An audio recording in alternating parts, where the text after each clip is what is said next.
guys, my name is Naguura, and today I'm going to be talking about the 9.2 Moonkin Covenant choice. So I know a lot of people want to know what Covenant they should be playing, and everything is a bit confusing because the patch just came out and there's all of this borrowed power, the tier sets, and it's like a legendary, and it can be confusing. So I just wanted to give you guys an overview. I wanted to give you some specific numbers so you guys can see what's better and what's worse.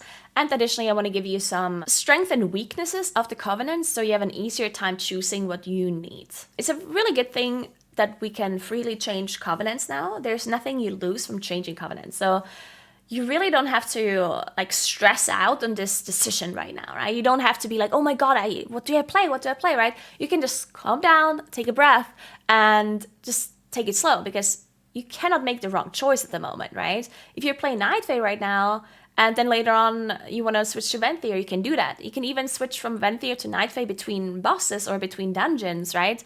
Or you can play Kyrian or whatever it is you want to play, and you're not going to be punished, right? So the only thing that you do want to make sure is that your Covenants are ready to go, right? You definitely want to make sure that Venthyr and Night Fae are ready to go with 80 Renown and just everything ready. And Kyrian, if that's something you want to play, I would also make sure that that's ready as well. I personally don't think that Kyrian is going to be a choice that many players are going to make, at least not for raiding. Just make it ready to be sure, right? Just make sure you have 80 Renown and Kyrian as well, just in case we're getting there.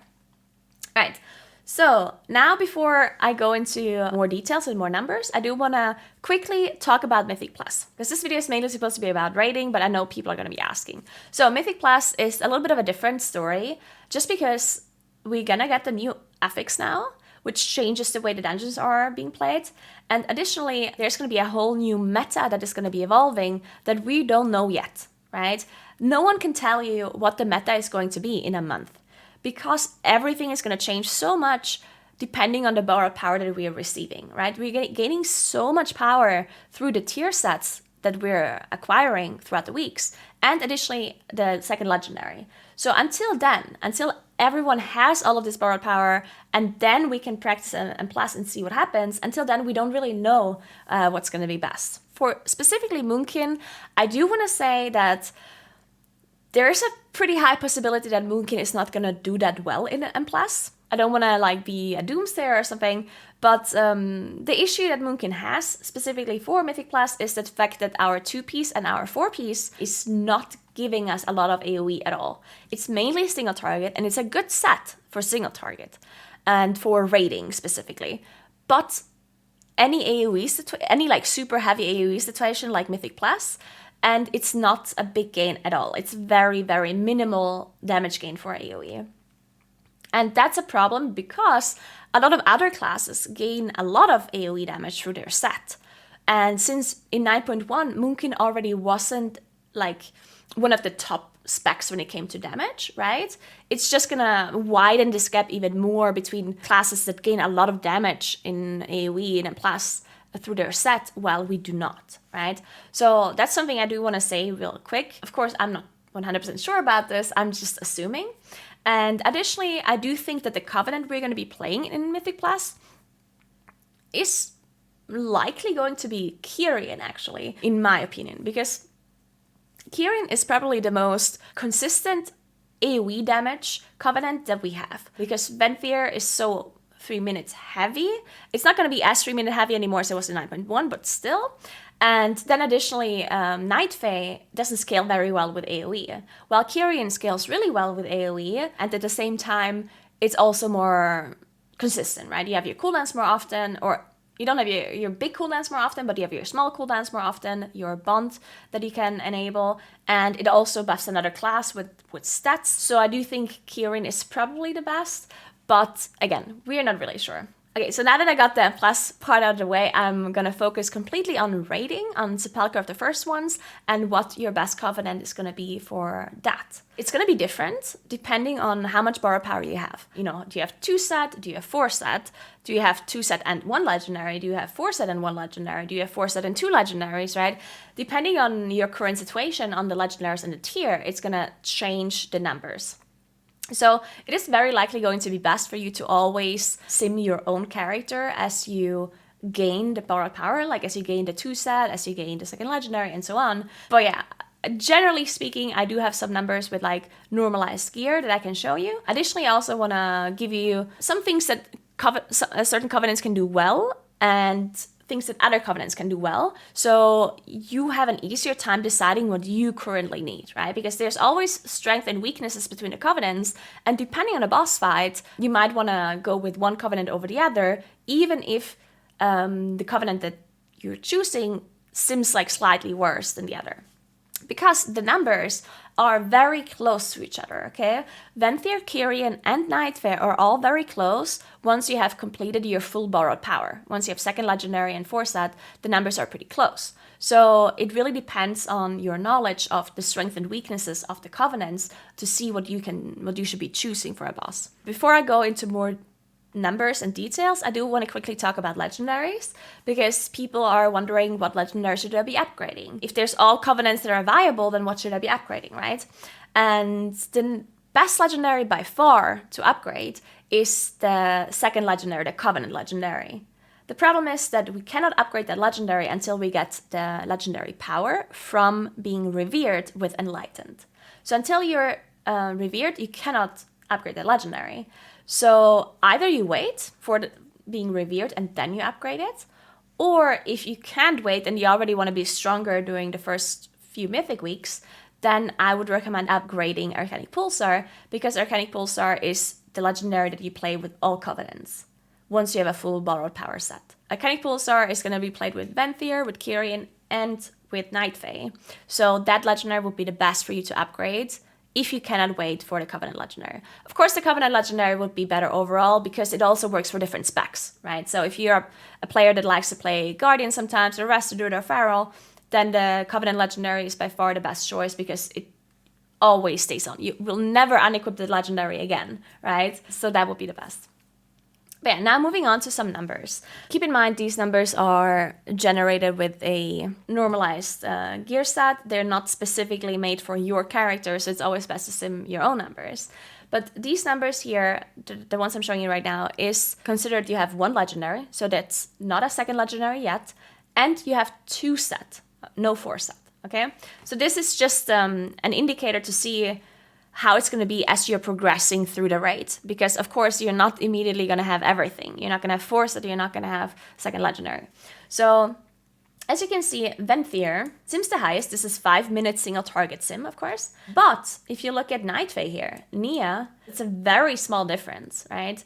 It is a 40 DPS difference, approximately, which, of course, is not a lot. That's very close, and you can basically choose whatever you want and you're going to do very similar damage. These numbers make me want to say that it's probably best to play Nightfay for 2 reasons. Number one, Nightfay is much easier to optimize and easier to use. And additionally, you can upgrade your Arcanic Pulsar already. While with Venthyr, before you have your 2-set, you do want to play Sinful Hysteria, right? So Venthyr wants to play Covenant Legendary without 2-set. Once you get 2-set, you also want to play Pulsar with Venthyr, but until then, you don't. So for upgrading legendary purposes, Nightfay would be the choice. Also, Nightfay is easier to use, and also you have Soul Shape, right? Which is also something that is most of the time better for certain progression fights. So I would probably say Nightfay is your go-to covenant while progressing before you have your full borrowed power set. Now, keep in mind that this is just like an initial thought, generally speaking. Depending on the boss fight, of course, it could be different. There's certain boss fights who might heavily favor Venthyr, and other fights who don't, where you want to play Nightfay. I'm going to go into more detail about that later. But these are just the plain numbers. You can see Venthyr, Nightfay, almost equal at this point. So play whatever you want. If you prefer Venthyr, play Venthyr. If you prefer Nightfay, play Nightfay, right? Keep in mind, this is also heroic gear, right? The thing that I just showed you is heroic item level gear. And now I'm going to show you the numbers for full borrowed power plus full mythic gear. So this is basically if you have full sepulchre of the first ones, mythic gear, plus 4-set, plus second legendary, so you have everything, right? Now the numbers are a bigger difference, right? Now we can see Venthyr is 16.6k DPS, while Nightfay and Kyrian are 15.9k, right? So the difference is definitely a bit higher, but still not that high, right? It's like a 600 DPS difference here, which is not insane. It's not something that means, oh my god, I'm always gonna have to play Venthyr, right? It still means that the numbers are pretty close. Not as close as without as much borrowed power. There's one thing I do want to mention about this too, is that Venthyr scales better with item level than Night Fae does, a little bit, okay? So that means that because these numbers are generated with really high item level gear, this is like the biggest difference of DPS that can exist, right? The difference is not going to be bigger between Venthyr and Night Fae ever. This is the biggest difference.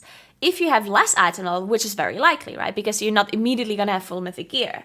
As you get 4 set and your second legendary, you might still have some heroic items, some normal mode items. You're not gonna run around with full mythic item level gear.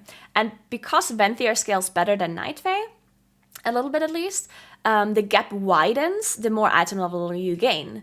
And that means the lower item level you have, the smaller the gap is going to be between Venthyr and Kyrian and Night Fae. So keep that in mind. This is the biggest difference there is.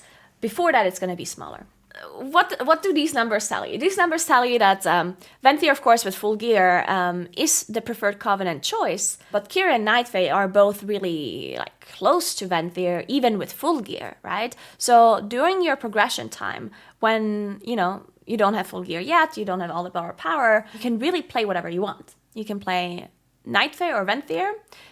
Kyrian is a little bit of an outlier because Kyrian should not be played until you have your second legendary, because Kyrian is not very good without it. So Kyrian is dependent on the second legendary, while both Venthyr and Night Fae are not. Both Night Fae and Venthyr are good without it as well.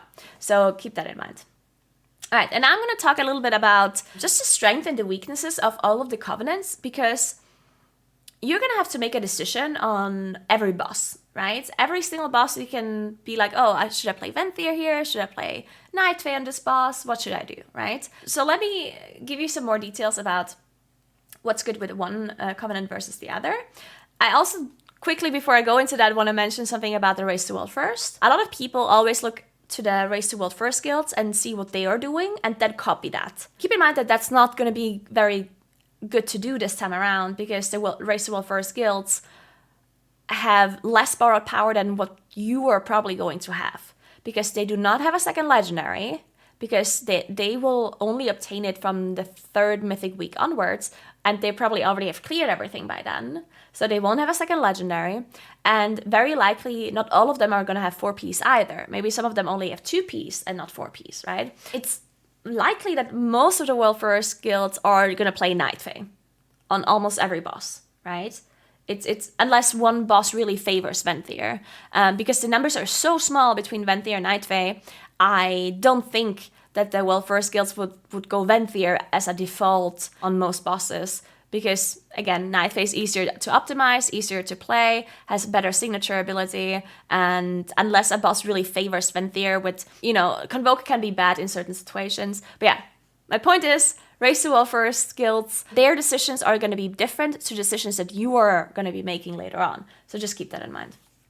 Okay, now strength and weaknesses. I already talked a little bit about Night Fae being easier to use, right? It's really easy to optimize Night Fae because there's barely any difficulty to the actual Covenant, right?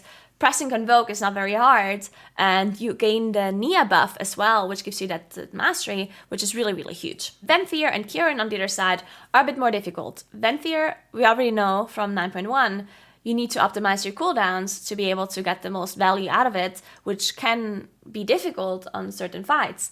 Kyrian, also more difficult to optimize than Night Fae, because you need to find the correct bonded partner. If you bond the wrong person, you're not going to be getting nearly as much value as these numbers are showing. And then additionally, if your partner dies, you cannot activate your bond anymore. You need to remove it and bond someone else. That's all downtime. And we're speaking about progression here, so it's very likely that people die. Then again, when do you activate your bond? You have to think about your partner. When is your partner going to use their cooldowns? When am I using my cooldowns? How do we line it up perfectly so we get the most value? And that's the difficulty of Kyrian. Additionally, there's also no movement ability with your signature ability. You don't have Door of Shadows or Soul Shape, which is another pretty important thing as well, additionally. So yeah, that's about the difficulty. Then, additionally, there's strengths and weaknesses of the Covenants. Number 1, Venthyr. Venthyr, really strong if there's a boss that requires certain high damage numbers in 3-minute intervals or higher, right? There's a lot of bosses where you have some phases that are really hard and you need to get through them really quickly. One example would be Anduin, for example. Anduin, I tested on PTR, even though they changed it a lot since then, but you went into another realm and there were ats all around and you had to kill the ats in a certain time frame to get more value out of that phase. And Venthyr would be very good for that specific downstairs phase because Venthyr scales really well with more targets.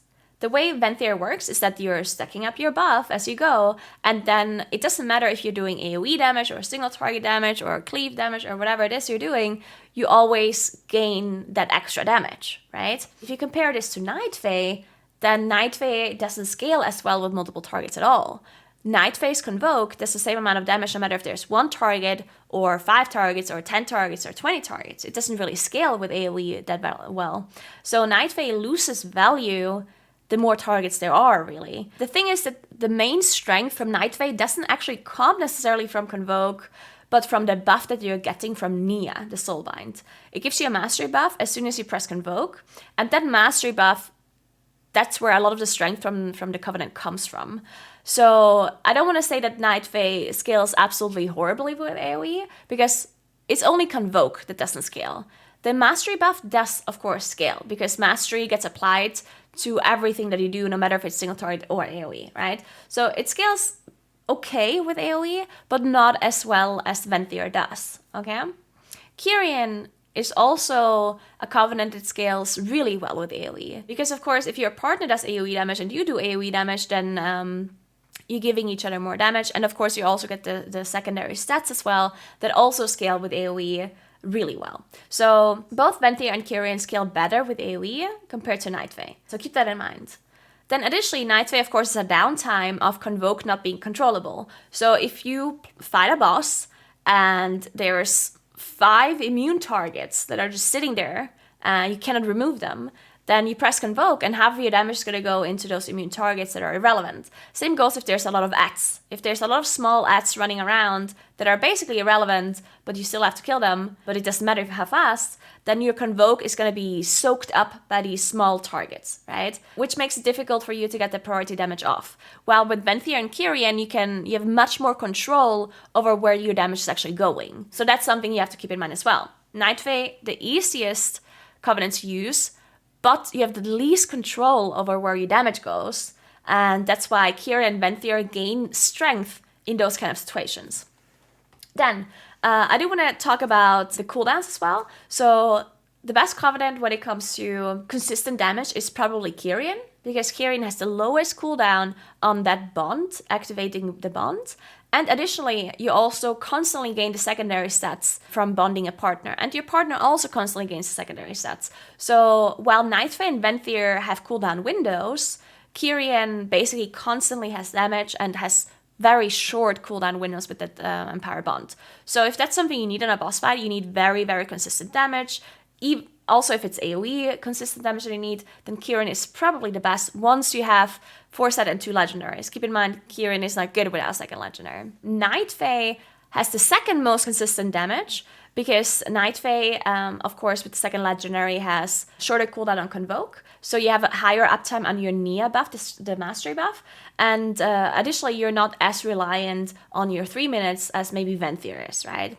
And Venthyr is the least consistent out of those 3, even though Venthyr is a bit more consistent than it was the 9.1, because the 9.1, we basically played the Covenant Legendary, and we played nothing that would buff our damage outside of our cooldowns. But in 9.2, we gained the 2 set and the 4 set bonus, which both give us also strength outside of our cooldowns. And additionally, you're also going to play Arcanic Pulsar, which also gives you strength outside of your cooldowns because you're gonna proc your cooldowns more often outside of your big incarnation, right? So Venthyr is slightly stronger outside of cooldowns now in 9.2, but still not as strong outside of cooldowns as Night Fae and Kirin are, because they just have shorter cooldowns, more consistent damage, right? And yeah, so I would say those are the main differences between the damage profiles of the Covenants. Then one more thing that makes it a little bit easier for you to decide what Covenant to play is the signature ability. Especially when you look at these numbers again. Especially when you only have 2 set and you don't have a second legendary. You can really make a decision solely on your signature ability, right? Because the numbers are so close to each other between Venthyr and Night Fae here. So you can say that on a boss, like, let's say Painsmith, right? Let's say you get to a boss that is similar to Painsmith, where you have these spiked balls that you can't go over, or you have spikes or whatever, and then you can always think about, okay, what's better here, Dwarf Shadows or Soul Shape, right? And you can solely decide on that if the damage profile of the boss is similar, right? Of course, if it's a boss where 3-minute cooldowns are super, super good, then I would still rather go this way. But if the damage profile of both Night Fae and Venthyr are kind of the same, let's say it's a pure single target boss, for example, that has no additional adds and no extra phases, nothing special, then the damage is so close that you can just decide, okay, I want Soul Shape or I want Dwarf Shadows, right? So that's also something you can consider. But yeah, those are my kind of tips and things that I wanted to tell you about the strengths and weaknesses of the Covenants. I know it's going to be a little bit hard for you to decide, but just keep in mind that the Covenants are so close that you really cannot make the wrong choice. If you feel like you're in a boss and you just want to play Night Fae, like let's say, oh my god, Venthyr is too difficult here, I don't know how to optimize Venthyr, even though in theory it seems good. So let's say there's a boss where 3 minutes are really strong and you feel like Venthyr should be good on this boss, but you're not confident in it or you don't know how to really optimize it, then go Night Fae. You're not going to be like doing a billion DPS less than Venthyr would, right? So definitely just play what you're comfortable with. When the numbers are so close, it's always most important to play what you're the most confident in and that you know you can do the most damage in, right? Because if you play Night Fae optimally, and in comparison you play Venthyr kind of so-so, then the gap between Night Fae and Venthyr is going to close very quickly, right? And at that point, you might just do more damage as Night Fae, right? So keep that in mind. And that's all I have. I know, sorry, that was a long video, but I just wanted to make sure that I make it very clear that you can play whatever you want and that you have some points to go on to make it easier for you to decide what Covenants you should go with. Alright, that's it about this video. Thank you so much for watching. I hope this helped you out and made your decision a bit easier. I will make specific guides for both Venthyr and Night Fae. Probably not Kirin, unless it really turns out that Kirin is a go-to Covenant. I could possibly make a guide for M+ eventually later, once we figured out how, you know, the meta evolves and everything. If we're gonna play Kirin and M+, I will make a Kirin and M+ guide eventually as well. But for next week or for this ID before Mythic comes out, I'm planning to make a Venthyr guide and a Night Fae guide for you guys, okay? And it will be uploaded on this channel as soon as possible. All right. Thank you so much for watching. I hope you have fun raiding in Sepulchre, the first ones. Thank you so much for supporting me. Remember to also subscribe to my channel if you haven't yet, and check out my stream over at twitch.tv Naguura. If you have any questions, you can always come there and ask. And that's it. Thank you so much for watching and have a great day. Bye.